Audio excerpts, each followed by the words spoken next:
Good morning friends. तो सुबह हो चुकी है और सुबह का सारा काम भी ख़त्म हो चुका है। तो अब मैं जाऊंगी किचन में नाश्ता बनाने के लिए। नाश्ते में मैं नमकीन पूड़ी बनाऊँ। सुबह अगर हमारा नाश्ता अच्छे से हो जाता है तो भूख ज़रा देर से लगती है, तो इसलिए मैं नाश्ते में नमकीन पूड़ी बनाऊंगी और फिर हम नाश्ता करेंगे। तो अब मैं आ गई हूँ किचन में। मैंने बहुत ही कम आटा गूँथा है क्योंकि नाश्ता हल्का ही करना रहता है। तो चाय हमारी सुबह ही बन गई थी। सुबह में चाय पीने की आदत है, तो इसलिए जब ये उठते हैं तो चाय बना लेते हैं। बच्चन को पूड़ियाँ बहुत पसंद हैं चाय के साथ, तो इसलिए मुझे ज़्यादातर पूड़ियाँ ही बनानी पड़ती हैं।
तो यहाँ पर सारी पूड़ियाँ बन चुकी हैं।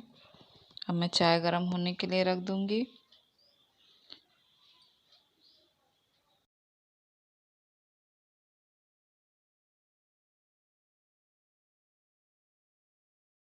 तो जब तक चाय गर्म हो रही है मैं दूध से मलाई निकाल लूँगी। मैं 1 लीटर दूध लेती हूँ। आधा किलो गाय का लेती हूँ और आधा किलो भैंस का। गाय का दूध मैं अपनी मन्नत के लिए लेती हूँ, लेकिन इधर 2 दिन से मन्नत दूध नहीं पी रही है, तो सारा दूध वैसे का वैसा रखा हुआ है। और आज उसकी तबीयत भी थोड़ी ठीक नहीं लग रही है, दस्त की शिकायत है, तो मैं उसके लिए आज खिचड़ी बनाऊँगी। मैं 1 हफ्ते तक दूध से मलाई इकट्ठा करती हूँ और एक टाइम इसे ज़रूर गर्म करती हूँ। गर्म करने से जो घी होता है वो ऊपर इकट्ठा हो जाता है और फिर मैं ऊपर का घी निकाल कर उसे अलग कर लेती हूँ और जो नीचे दूध बचता है उससे मैं कुछ मीठा बना लेती हूँ। इस वक्त लॉकडाउन चल रहा है तो कुछ ना कुछ मीठा खाने का मन करता रहता है, तो इसलिए मैं मीठा ही बनाती हूँ। तो इधर मन्नत पूड़ियाँ बना रही हैं। आजकल ये हर वक्त रोती ही रहती है, तो इसे चुप कराने के लिए मैंने इसे चकला बेलन दे दिया और ये उस पर पूड़ियाँ बना रही हैं। क्या बना रही हो? क्या बना रही हो?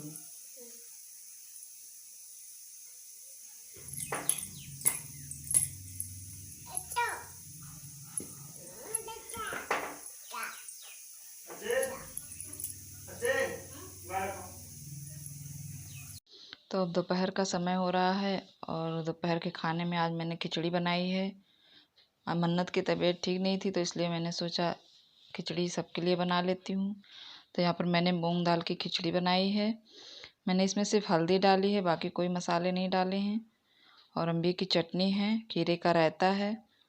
तो यहाँ पर हम लोग खाना खा रहे हैं। तो हमारा दोपहर का खाना वगैरह हो चुका है। मैंने बच्चों को नहला दिया है।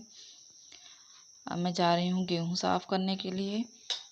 2 दिन पहले मैंने गेहूँ धुला था, तो आज वो अच्छे से सूख गया है और हमारा आटा भी ख़त्म होने वाला है। तो मैं आज इन्हें साफ़ करके धूप में थोड़ी देर और डालूँगी। उसके बाद मैं इन्हें पीसने के लिए शाम को भिजवा दूँगी। तो यहाँ मन्नत भी परेशान कर रही थी, अगर इसे अंदर भेज दो तो ये रोने लगती है और इसे साथ में ही गेहूँ साफ़ करना। जब तक मैंने गेहूँ साफ़ किया तब तक ये यहाँ से हटी नहीं है। हटाने की कोशिश करो तो रोने लगती है। इसी तरह ये खेलती रही है, सारा गेहूँ बिखराती रही है। जब मैंने सारा गेहूँ साफ़ कर लिया है तब ये जाके मानी है।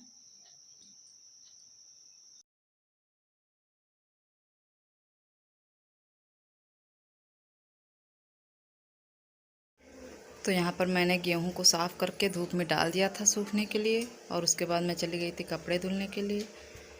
तो यहाँ पर मैंने कपड़े भी धुल के डाल दिए हैं। आंगन में अच्छी खासी धूप आ गई है तो गेहूँ सूख जाएगा, फिर शाम को मैं इसे पीसने के लिए भिजवा दूँगी। तो यहाँ पर हवा बहुत तेज़ चल रही थी, इसलिए मैं अंदर से क्लिप लेकर आई हूँ कपड़ों में लगाने के लिए। मैं क्लिप बाहर नहीं छोड़ती हूँ क्योंकि धूप लगने से सारी क्लिप टूट जाती हैं। तो काम होने के बाद मैं क्लिप उठाकर रख देती हूँ। तो गाइस शाम के 4 बज चुके हैं और अब मैं आ गई हूँ किचन में शाम की चाय और नाश्ते बनाने के लिए। तो मैंने चाय चढ़ा दी है और रात में हमें सब्जी में कोफ्ते बनाने हैं, तो इसलिए मैंने सोचा कि कोफ्ते पहले मैं बना लेती हूँ, इनके पकौड़े ही शाम के नाश्ते में हो जाएंगे और बाकी की सब्जियाँ मैं रात में बना लूँगी। तो मैंने यहाँ पर केले को उबाल लिया है और छील कर उसे अच्छे से काट लूँगी ताकि ठंडे हो जाएं। उसके बाद मैं इन्हें हाथ से अच्छी तरह से मैश कर लूँगी। तो यहाँ पर मैंने केले को अच्छी तरह से मैश कर लिया है। अब मैं इसमें कटे हुए प्याज मिक्स करूँगी। इसमें मैंने मिर्च भी ऐड की है। अब मैं इसके ऊपर से थोड़ा सा नमक डालूँगी, थोड़ी सी हल्दी, थोड़ा सा गरम मसाला, सारी चीज़ों को डालकर मैं अच्छे से इसे मिक्स कर लूँगी। उसके बाद मैं इसके ऊपर से बेसन डालूँगी। बेसन मैं कम ही डालूँगी क्योंकि अगर बेसन ज़्यादा हो जाता है तो फिर कोफ्ते कच्चे रह जाते हैं। मेरे ख्याल से शायद मैं कोफ्ते पहली बार बना रही हूँ क्योंकि शादी से पहले मेरी दीदी या मम्मी बनाया करती थी कोफ्ते, और जब मेरी शादी हुई तो यहाँ पर कभी ऐसा कुछ बना नहीं। तो मैं यहाँ सिर्फ सुनती थी और आज मौका मिला है तो आज मैं बना रही हूँ। तो मुझे इतना पता था कि कोफ्ते बनते कैसे हैं, तो मैंने उसी हिसाब से बनाया है।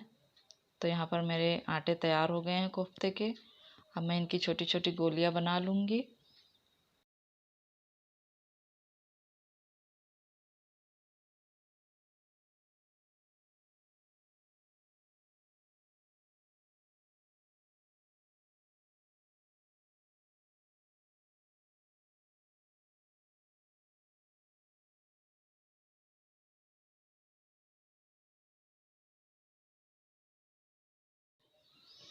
तो यहाँ पर सारी गोलियाँ बनकर तैयार हो चुकी हैं।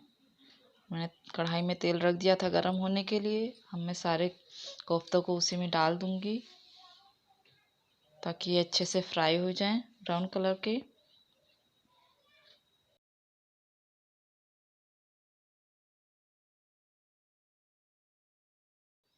तो इधर हमारी चाय भी बन चुकी है और कोफ्ते भी तैयार हो चुके हैं।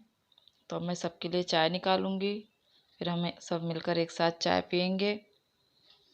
शाम के 5 बज चुके हैं। मुझे 1 घंटा लगा है इन्हें बनाने के लिए। तो यहाँ मैंने सबके लिए चाय निकाल ली है। तो अब हम लोग शाम का नाश्ता कर लेंगे।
तो हम लोग नाश्ता कर चुके हैं और इसके बाद हम लोग चले गए थे अपनी दूसरी मकान की छत पर घूमने के लिए।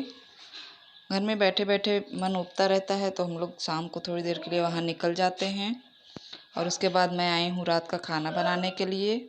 तो यहाँ मैं आटा बना के रख लूँगी। उसके बाद मैं अपनी सब्ज़ी बनाने की तैयारी करूँगी।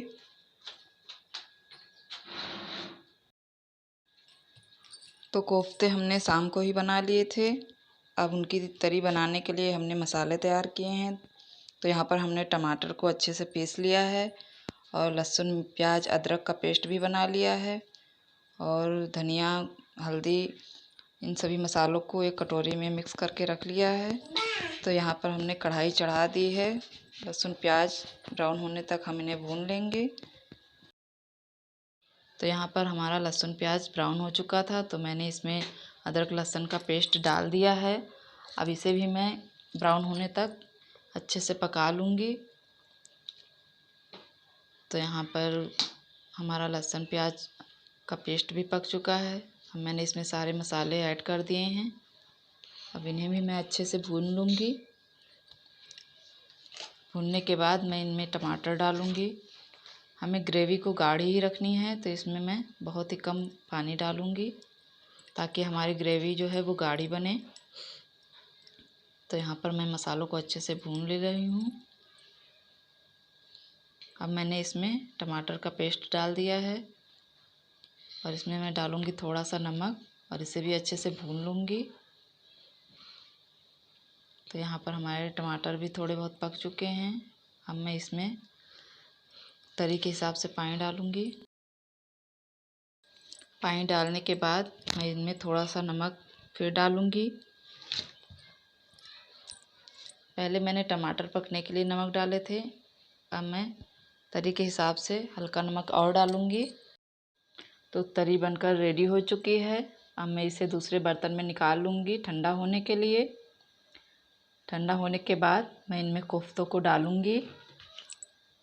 तो ये देखिए मैंने दूसरे बर्तन में तरी को निकाल लिया है। अब मैं इनमें कोफ्ते डाल रही हूँ। सब्जी का कलर देखिए कितना अच्छा आया है। मैं इसे अच्छे से चला दूँगी। मैं वॉइस ओवर कर रही थी तो मन्नत मेरी गोदी में ही बैठी थी इसलिए उसकी आवाज़ आ रही होगी आप लोग को। तो अब मैं जाऊँगी रोटियां बनाने के लिए। तो यहाँ पर मैं रोटी बना रही हूँ। रोटियां बनाने के बाद मैं सबके लिए खाना निकाल दूँगी। हम सब बैठकर साथ ही में खाना खाएंगे। खाना भी हम लोग साथ ही में खाते हैं और नाश्ते वगैरह भी हम लोग साथ ही में करते हैं। साथ में करने से ये होता है कि बच्चे अच्छे से खा लेते हैं। तो हम लोग शुरू से ही साथ में ही खाते रहे हैं तो बच्चों की भी आदत है साथ में खाने की। बच्चे दिन भर नहीं खाते हैं, जब हम लोग खाने बैठते हैं तभी वो खाते हैं। तो अब रोटियां भी बनकर तैयार हो चुकी हैं। सुबह की खिचड़ी रखी हुई थी तो मैं उसे भी गर्म कर लूँगी और उसके बाद हम सब खाना खाएंगे। तो यहाँ पर मैं खाना निकाल रही हूँ अपने हस्बैंड के लिए। उनको मैं अलग प्लेट में खाना दे दूँगी।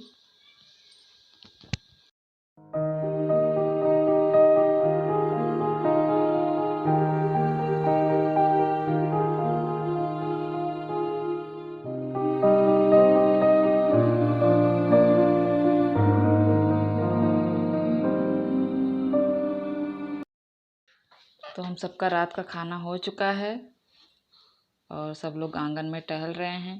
बच्चे अपना खेल कूद कर मौज मस्ती कर रहे हैं। उनके साथ ये भी अपना खेलने में मस्त हैं।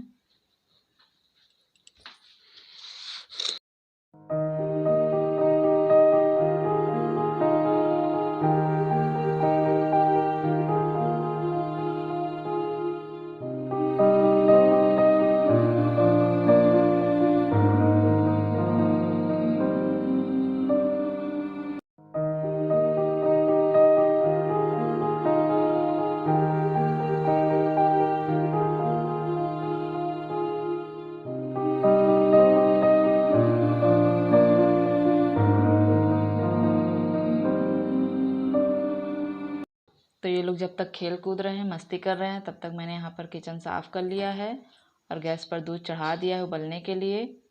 अब मैं जा रही हूँ रात के खाने का बर्तन भी साफ़ कर लूँगी। तो इसके बाद मेरा किचन का सारा काम ख़त्म हो जाएगा। तो ये था मेरा आज का पूरे दिन का रूटीन। आपको कैसा लगा?